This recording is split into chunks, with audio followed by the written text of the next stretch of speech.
真理的圣灵，求你引导我们进入真理，尤其矫正我们对于耶稣基督的形象，他是一个受苦的弥赛亚，也矫正我们的生命，让我们背起十字架来跟随你。奉基督耶稣的名祈祷，阿们。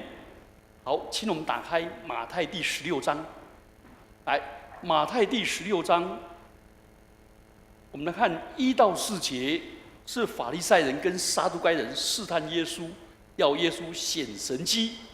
好，第5节到第12节是耶稣基督说明我们要防备法利赛人跟撒都该人的笑。然后呢，13节到20节是我们上主日的福音，彼得宣认耶稣为基督，是永生神的儿子。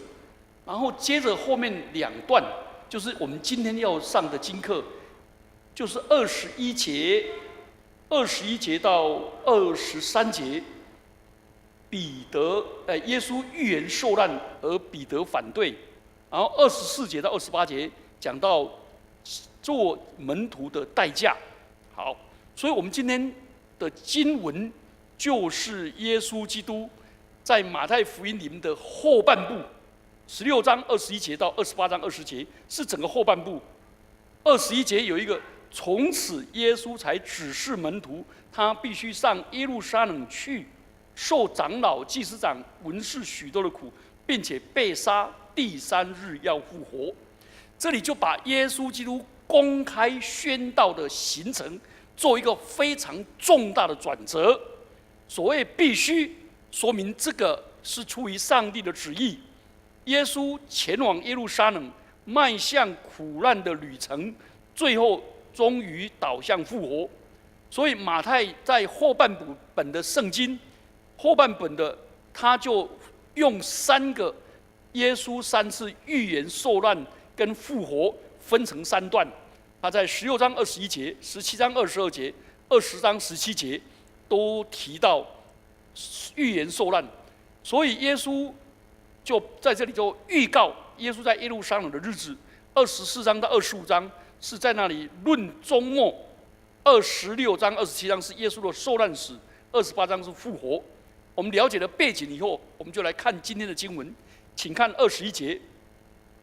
21节，从此耶稣才指示门徒，他必须上耶路撒冷，受长老、祭司长、文士许多的苦，并且被杀，第3日复活。在这里很显然，耶稣从此然后才指示，这表示一个新的开始，新的阶段。耶稣就迈向通往苦难的旅程，所以耶稣很清楚、很具体的宣布，他要受难，他要死亡，然后复活。所以他向门徒启示上帝的旨意，而且其实这段圣经就在解释什么叫做你是基督，是永生上帝的儿子。在这里，耶稣基督讲的弥赛亚，跟以色列人所期待的弥赛亚是迥然的不同。迥然的不同，为什么？因为耶稣基督是预告他是受苦的弥赛亚，那以色列人一直等待的是一个得胜的弥赛亚。所以在这里有一个必须，那表示上帝的旨意。很显然，耶稣走向受苦的道路，被钉死，在十字架上受死，然后复活，这是耶稣知道的，所以他必须上去。耶稣知道的，耶稣基督不是糊里糊涂、盲目的，然后呢接受他的命运。耶稣明知山有虎，偏向虎山行。耶稣明知十字架道路的苦等在他，他仍然毅然的走向十字架道路。他知道，他甘心，他乐意，他顺服。所以，我们表面看起来，耶稣好像是被犹太领袖、长老、祭司、文士这些人杀害，但是背后却带来耶稣的复活。所以，上帝要将他复活。是上帝的旨意，所以耶稣是受苦的弥赛亚，不是一个窝窝囊囊的被杀的人。其实我们要了解很多人讲到耶稣的苦难都把耶稣讲成很窝囊，所以很多年轻人没办法接受一个这么窝囊的耶稣。其实耶稣是甘心乐意承担苦难，然后战胜苦难，并且从死里复活。所以耶稣是苦得起，苦会起苦得起，而且胜过苦难，从死里复活的。好，那我们来看22节跟23节，彼得就拉住他，劝他说：“主啊，万不可如此啊！这事必不临到你身上啊！”结果呢，耶稣就转过身来对彼得说：“撒旦，退我后面去吧！你是绊跌，是绊我脚的，因为你不体贴上帝的意思，只体贴人的意思。”我们发现，前一刻，耶稣基督把彼得捧那么高，说你是蒙赐福的，对不对？你是蒙福的，是天父指示你的。哇，又说我要把你的宣告，我的教会就要建立在你这个宣告的身上。你是磐石，结果乘几而十，变成撒旦，退我后面去吧！你是绊我脚的。这两个做一个很强烈的对比，因为撒旦是诱惑的，他对比那个有福的、蒙福的。撒旦是擅长于反对上帝，反对上帝的话语，扭曲上帝的话语，然后欺骗，所以欺骗。而那个有福的人呢，是领受上帝的启示，宣扬上帝的启示，然后顺服上帝的启示。奇怪，同一个人，同一个彼得，怎么会这个样子呢？所以请注意，所以天主教把第一任教宗说是彼得，而新教说不对，不是彼得。好，那天主教说彼得是天国的掌门人，是磐石。那磐石，那这怎么变成撒旦呢？所以基督教就比较落实，从上下文读起来说不对，是彼得的宣认 confession 或者宣信，彼得的信仰宣告，那才是磐石，才是有福的。如果我们不走耶稣基督十架的道路，想绕过去、跳过去，那就是绊脚石。绊脚石是跟磐石对比。你看，耶稣是先知，所以我们要顺服、聆听、遵行他的话语。而那个绊脚石是主啊，万万不可。主讲的话，他要打折，他心中有一个逾越节啦，不好看、不好听不下去的，叫做 pass over， 很像在跳棋啦，就 pass over， 就逾越过去。所以他是选择性的聆听上帝的话语。好听的我要听，不好听的我不接受，这样了解吗？所以绊脚石是这样，磐石不是。好，耶稣是祭司，为我们而死，他献上自己为祭物，所以我们要信靠他，要求他赦免我们的罪，洗净我们的罪，他的宝血买赎我们回来。而这个要变成受苦的弥赛亚，而那绊脚石说不要受苦，不要，就绕过去。好，耶稣基督是死而复活的君王，可是先死才会有复活啊。那绊脚石是不要经过死，直接就复活。这两个不一样。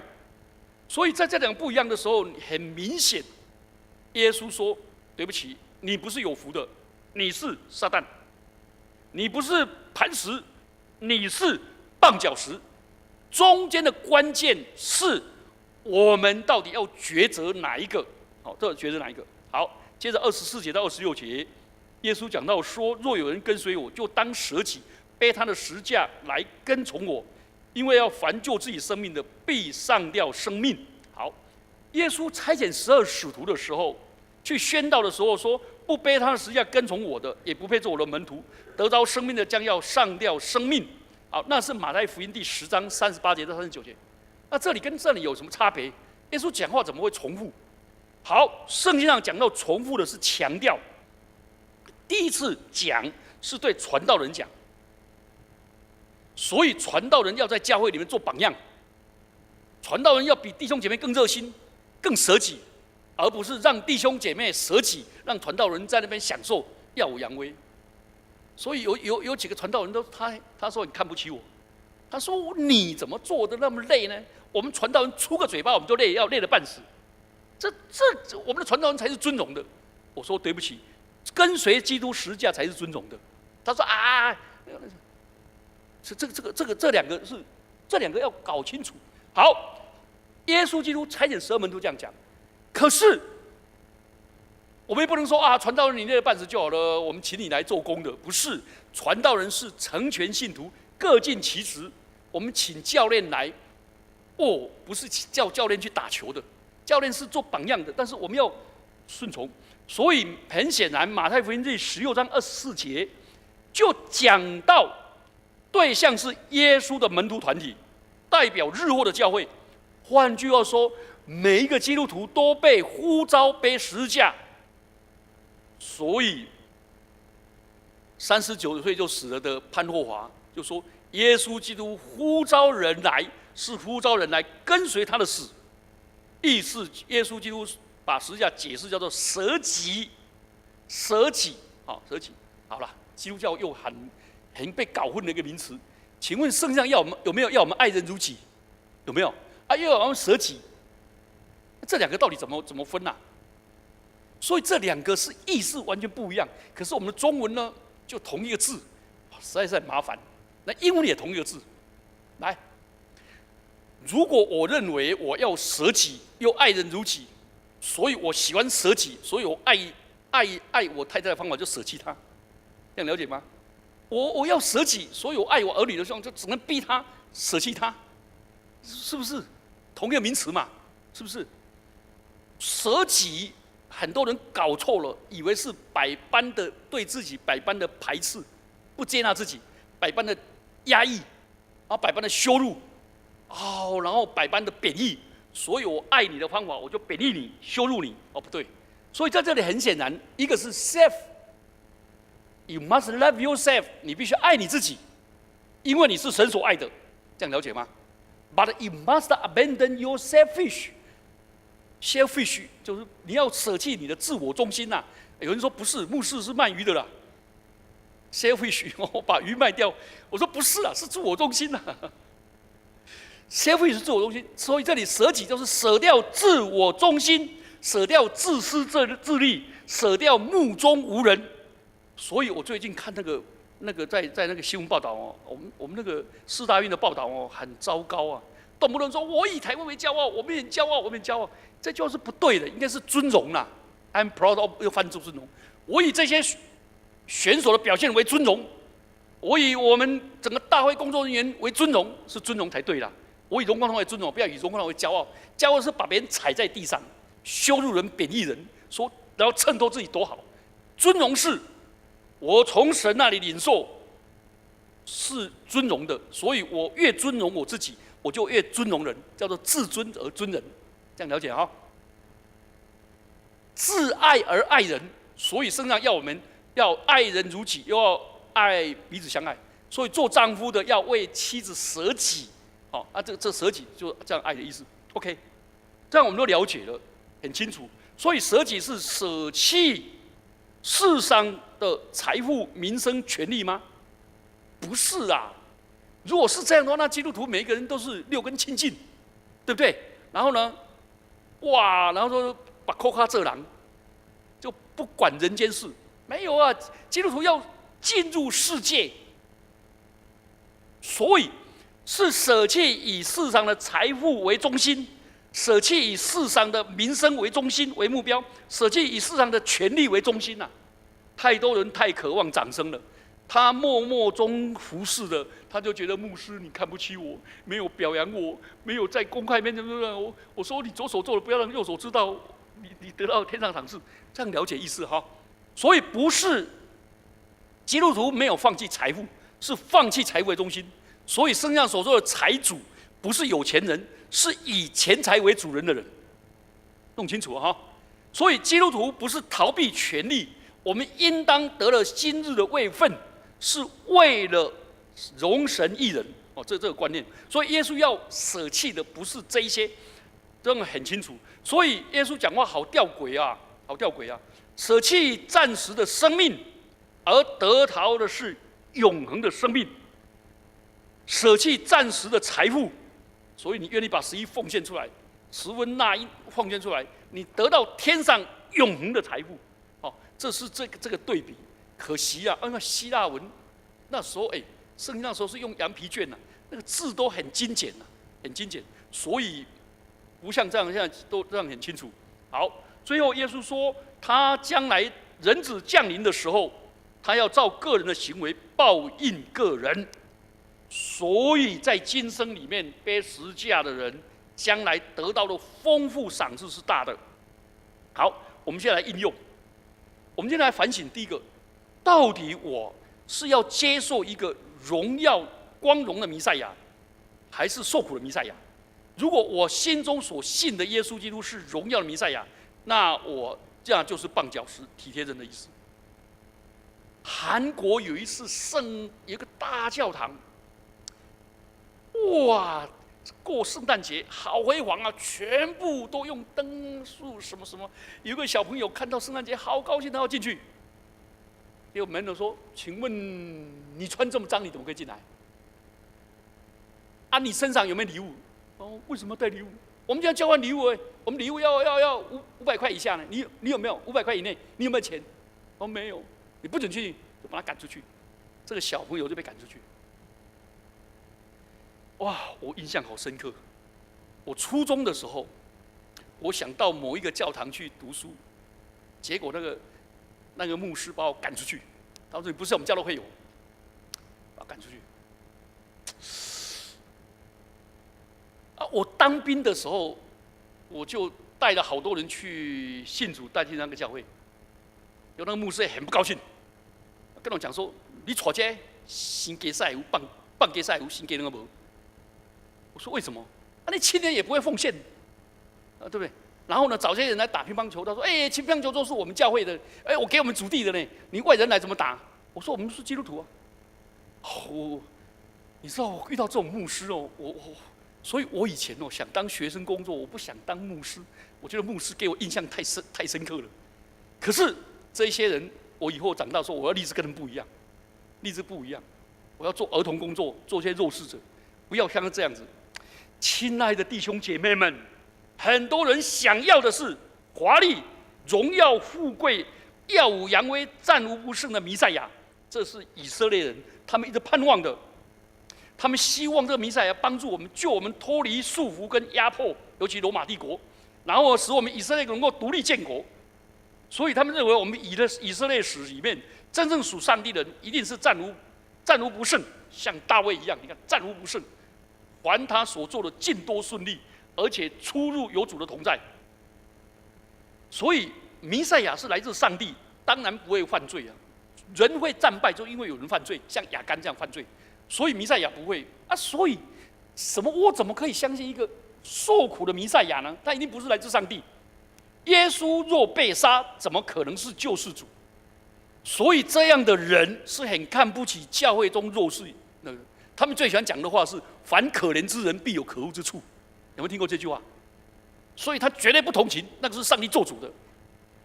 有一个姐妹是一个师母，她小儿麻痹，我做了好美的工作。在一个地下室，教会地下室里面把它清理出来以后，做了儿童主日学，做到100多人。可是他们教会有一个执事的太太跟我讲说：“我才不羡慕呢，我们的师母是被咒诅的。”我说：“为什么？你怎么这样讲？不然怎么会得小麻痹？好可怕！”我说：“你怎么有这种信仰？你怎么有这种信仰？”所以这一类的人认为信耶稣是高高在上的，是荣耀的。我们那时候。荣光他本来要在广西路，要设计堂会，是想挖在地下室。哇，那个台北卫理堂那些人反对的要命。我说你干嘛？陈牧师，你们在地下室？我说初代教会就在地下室啊，而且在坟墓下面啊。他说不是啊，我们卫理公会是高高在上，是荣耀的。我说你哪里读了教会历史啊？卫理公会都是到哪里都是最卑微的，只不过是约翰卫斯理的教训。信主以后，勤勉、节俭 ，make money all you can， 对不对？勤勉 ，save money all you can， 节俭，然后呢，尽量的奉献，这是约翰卫斯理教导的。第二个，一定要好好的读书，把下一代培养好。所以卫理公会到哪里，第3代以后就怎么样，就有钱了，就富有了。可是不要忘本，卫理公会到哪里都是最穷人。他说哪里蒋夫人是我们的啊，什么什么什么讲了一大堆，高官显贵。我说错了，卫理公会到哪里都是最关心最弱势的。好，所以彼得好意思叫耶稣不要走苦难的路，这是人之常情，真的。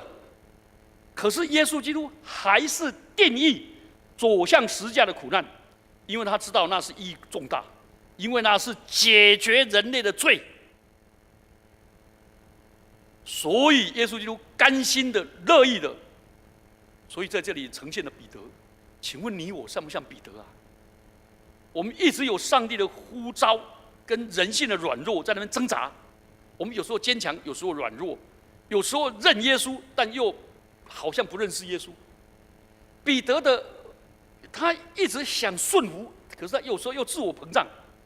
这个软弱，所以彼得呢，其实就告诉我们，实在是挣扎。所以他一方面想听上帝的话语，一方面又有世界的声音，他2个都全包。有一个布道家问说：“我们中间愿意像财主一样下地狱的，请举手。”就没有人举手。啊，愿意像拉撒路得救了，请举手。就大家都举手，就一个都没有举手。他问他：“那你要什么？”他说：“我希望活着像财主，死得像拉撒路。”哦，两个都全包。我说不能真的2择1。所以耶稣基督在这里清楚告诉我们，我们所传的福音，请注意，今天台湾的教会传的是成功的神学，是华丽的神学。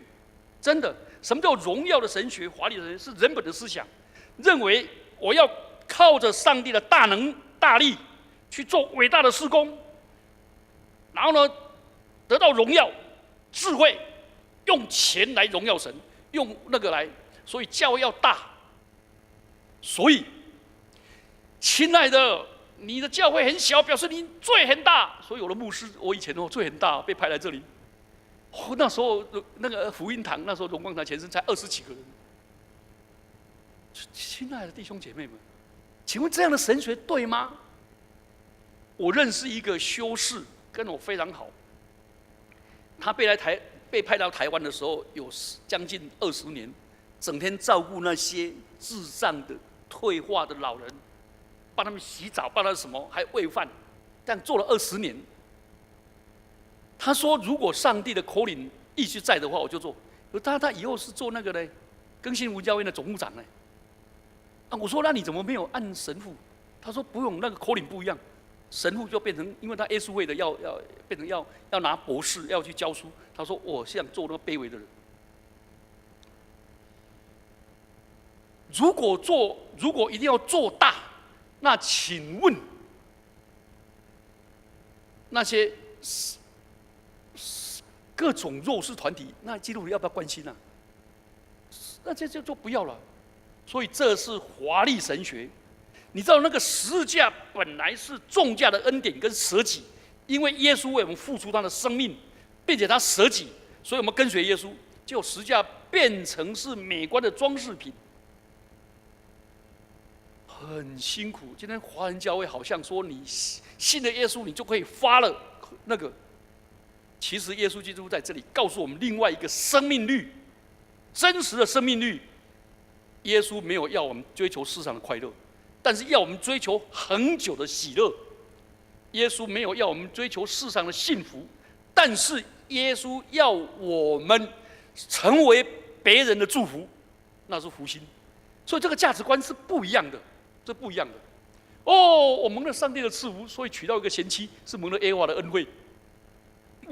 然后呢，他又给我房子，又给我车子，又给我位置，哦，又生了儿子，我不是很好吗？那，这是人的价值观，体贴人的意思。生命的价值观是，我今天娶到一个妻子，那个妻子因为我蒙福，我嫁给一个丈夫，那个丈夫因为我蒙福，我生儿育女，我的儿女因为我蒙福，这种观念才是圣经的观念，不是自私自利的观念。在教会里面传了一群一批自私自利的。真的，我在荣光堂的时候，有一次参加一个培灵会，那个弟兄就把那个传道一直讲，你知道神的仆人是很荣耀的，所以我这个车子是不荣耀神的。神给我一个意象，我已经画了，就是要280万的 Volvo 的车子。哇，他整天画。然后呢，他看我带那些学生去，根本不理我。结果南卫有一个弟兄是在良美当总经理的，哇，对，然后鞠躬哈腰，是什么嘛？会奉献的就鞠躬哈腰，不会奉献的看不起你，你称呼他他也不理你。哦，我以前就是这样子，发现这是不对的。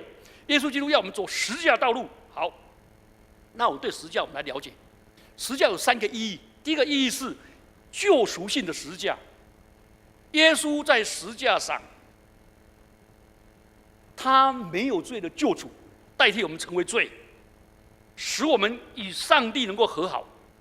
耶稣基督这一位施恩赐福的上帝，在十字架上代替我们受了咒诅，带着荆棘冠冕，并且环被钉在十字架上，都是受咒诅的，代替我们受了咒诅，使我们得到上帝的赐福。耶稣基督在十字架上没有任何衣服代替我们受了羞辱，使我们得到上帝的荣耀。十字架是极其丑陋的，但是上帝透过十字架把我们美丽的生命给我们。十字架是极其羞辱的，上帝把尊荣给我们；十字架是极其黑暗的，上帝把光明给我们。所以，透过十字架，我们的罪赦免了；透过十字架，我们得到永恒的生命。你有没有发现更深的是，耶稣说：“我的神，我的神，为什么离弃我？”上帝把他所爱的儿子送进一个被上帝隔绝的最深处，使他被唾弃、被弃绝的惊恐，为了让我们这些信靠他的人，无论在什么环境里面，不至于与上帝的爱隔绝。基督为什么要进入阴间，进入人阴间最深处，使我们永远不再被上帝弃绝？所以，耶稣基督代替我们受了一切的审判，我们不要再审判自己，也不要彼此定罪。基督在最深层的试炼跟痛苦中，确信父与他同在。所以，我们人生即使经历在多大的痛苦试炼，耶稣基督一定与我们同在。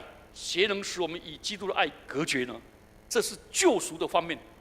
第二方面，十字架是代表各种不公义，对耶稣基督所以是代表社会上给那些弱势者的排挤跟痛苦。耶稣叫我们背起十字架，意思是我们要跟那些弱势者、受苦被排挤的人一起怎么样生活在一起，同在一起。所以天国将来的审判，我们到天父面前的审判，根据马太福音25章，是有人渴了，你给他喝；饿了给他吃；赤身裸体你给他穿；在医院里面你去探望他，在监牢里面去看他。请问，我们那时候会说：“荣耀的基督啊，你这么荣耀，你哪一天呢？”他说：“你当时坐在最弱势的人身上，就是坐在我的身上。”换句话说，真正背十字架，不是出入无白丁，往来皆富豪，不是住在豪宅，然后开豪车。可能你为了背十字架，人家住豪宅，你是住的是豪宅，很窄的房子。但是你照顾那些弱势人，就是与基督同在。所以第三个意思是，十字架的意思不是我们自己在背十字架，乃是与基督同负一轭，与他一同受苦。换句话说，与他一同受苦的，意味着是将来与他一同得荣耀。所以，参与基督的苦难，去承担这世界的责任，这是今天十字架的信息。所以这段圣经里面就很清楚在告诉我们，我们基督徒接受基督十字架的救赎，同时接受十字架上要求我们对弱势者的责任，并且承担起我们跟所有人一起受苦。亲爱的弟兄姐妹们，所以从这段经文里面，彼得就逃避，可是彼得最后还是悔改了。彼得悔改了，彼得他本来想逃避苦难，有一本书叫做主啊，你往哪里去？我印象很深刻。这本书在美丽岛的审判的时候，所以有一个人讲主啊，你往哪里去？一讲了以后，那个法警呐、那些法警跟那个连上面法官每一个人都流眼泪。那是彼得，他要逃离，因为那个尼禄杀害基督徒的时候，他要逃离罗马。结果他逃离罗马，那个在黎明的时候，发现主耶稣却往罗马去。结果彼得说：“复活的主啊，你怎么往罗马去呢？”他说：“我要去到罗马，再一次为他们定死。”彼得吓一跳，说：“我要逃往罗马，主啊，这事临不到你。”结果，主耶稣就消失了。他就发现，原来他要跟所有信徒一起受苦难，他就再回到罗马。回到罗马，彼得被钉死的时候，他说：“我不敢与我的主同样被钉十字架，请你帮我倒钉十字架。”结果，那彼得呢就被倒钉十字架在什么？在尼禄的剧场，那里把基督徒丢在那里给狮子，然后这边取乐。结果那个尼禄的剧场现在没有了，而那个流血的地方，现在就是天主教梵蒂冈的圣伯多禄大教堂。就那里，彼得最后悔改走向那。所以，请注意，今天的经文里面，耶稣没有说“撒旦滚开”，这是他在旷野试探的时候，他说：“撒旦退我后面去吧。”意思就是说，彼得，你不是撒旦，撒旦是永不悔改的，所以我弃绝他，叫他滚开。但是你是我所爱的，彼得。但是你现在被撒旦魔鬼迷惑，你要退回来，在我后面跟随我，不要在我前面来指导我，这样了解哈？所以这段经文里面，请注意，我们以后不要随便对人家讲撒旦了，了解吗？这就羞辱人、骂人，不要了，因为我们没有耶稣那个权柄啦，了解吗？人家只是暂时被撒旦诱惑了。有一个人他坚持要把他孩子取圣经的名字，第一个叫取名沙穆尔。第二个女儿取名叫莎拉，第三个他找不到，结果找到现在是撒该，第四个又出来说：“哎呀，我们傻字辈的用了3个，不知道怎么办？”他太太说：“没关系，取撒旦好了。”这个人还在圣经蛮有名的，这是当然是开玩笑的。意思就是我们彼得像我们一样有软弱，可是耶稣基督没有把他赶尽杀绝。你们发现他3次不认主的时候，耶稣说什么？你回头要怎么样？兼顾你的弟兄。所以我们要回到十字架的信仰，回到耶稣基督对我的救赎。基督无条件的爱我，我就要爱我的家人、弟兄姐妹。我要领受以爱还爱。我领受基督无条件的恩，我就以恩报恩。这是整个信仰的信息，十字架信息。我们一起低头祷告。主，求你恩待我们，让我们超越人间的事，而全心想天上的事。主啊，帮助我们认识你是受苦的仆人，我们就愿意跟你背起十字架来肩负人间的痛苦，帮助那些弱势的人，恩待我们荣光堂，让我们的影响力，让我们这个荣光堂是背十字架的荣光堂，是一个荣耀的，是一个甘心乐意背十字架的。主啊，恩待我们，奉基督耶稣的名祈祷，阿们。